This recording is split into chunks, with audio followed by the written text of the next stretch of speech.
السلام عليكم ورحمة الله وبركاته. عاملين ايه احلى اخوات في الدنيا؟ وحشتوني كتير كتير كتير. معلش اسفة على تأخيري، والله ولادي كانوا تعبانين جدا، والحمد لله على كل حال. ده مش ولادي بس، وانا كمان والله. يعني الجو اللهم عافينا يعني، والحمد لله على كل حال.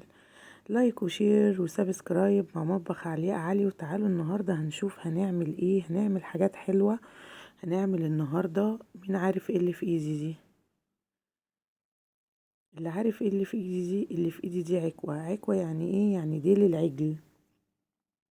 ديل العجل دي يعني في ناس بتحبها وفي ناس بصراحة ما بتحبهاش، بس يعني اللي يجربها دي من اطعم حتة في العجل نفسه. يعني حاجة كده بتاعت البشوات، حاجة كده بشواتي وفاخر من الاخر.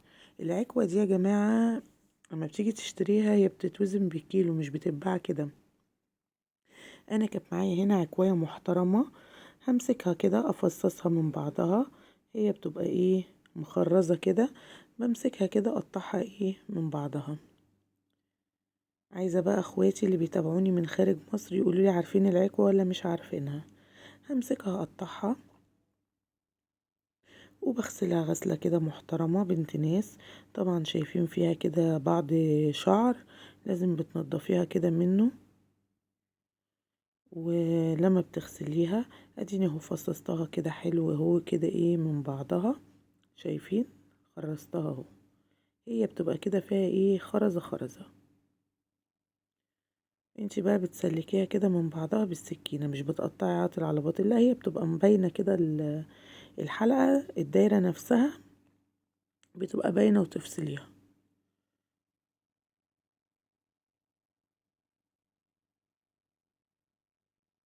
تبان بقى قرفنا وكده. رحت جبت كيتو وشغلته، بصراحة اختراع يا كوتشي يعني.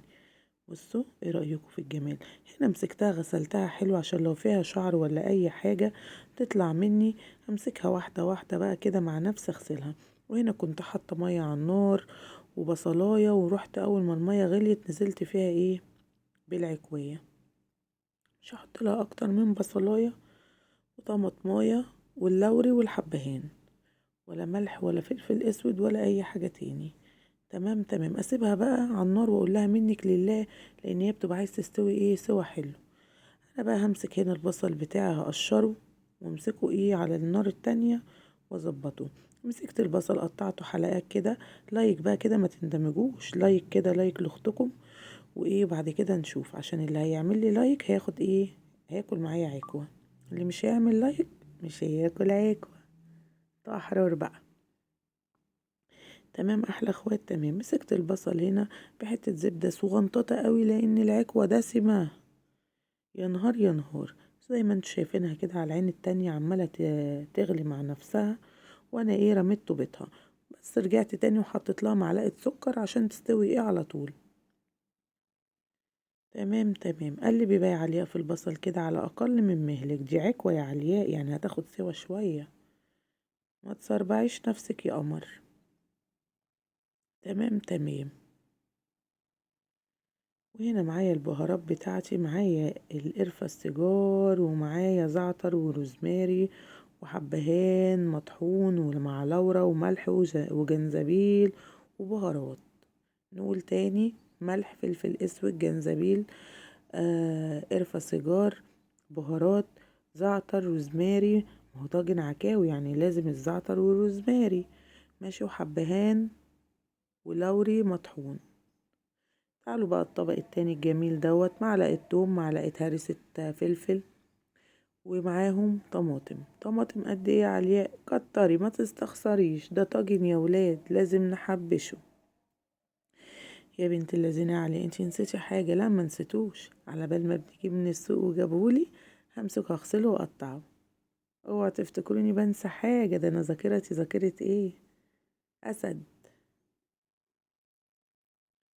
ادي البصلة اهي. قلت لها كفايه عليكي كده. بصلة الطاجن ما بتتحمرش قوي، احنا بنتبلها بس عشان تبقى مسكرة كده وطعمها يبقى ايه؟ جميل.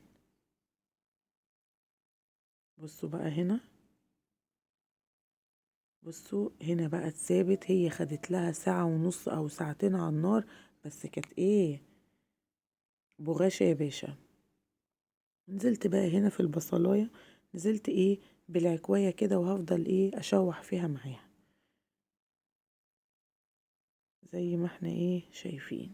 وبعد كده هقلب كل التوابل. هتحطي ملح عليها من دلوقتي؟ ايوه انا هحط الملح.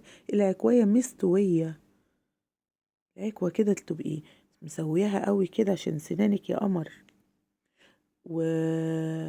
وتحسي بقى بالطعم، مش تقعدي تشدي فيها، لا لا، لازم تسويها السوا المحترم. الفلفل كان ابني لسه بيجيبولي وجابهولي. وقطعي فلفل حامي على فلفل رومي، وما تستخسريش طالما طاجن، ما تستخسريش. واقلب كله على بعضه.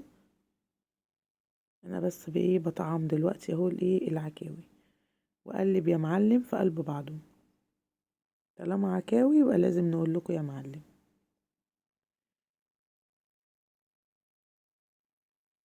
ايه بقى اللي بيظبط معايا طاجن العكاوي؟ لازم اسقي الطاجن من شوربة العكاوي نفسها، عشان يخليها لي ايه زي العسل.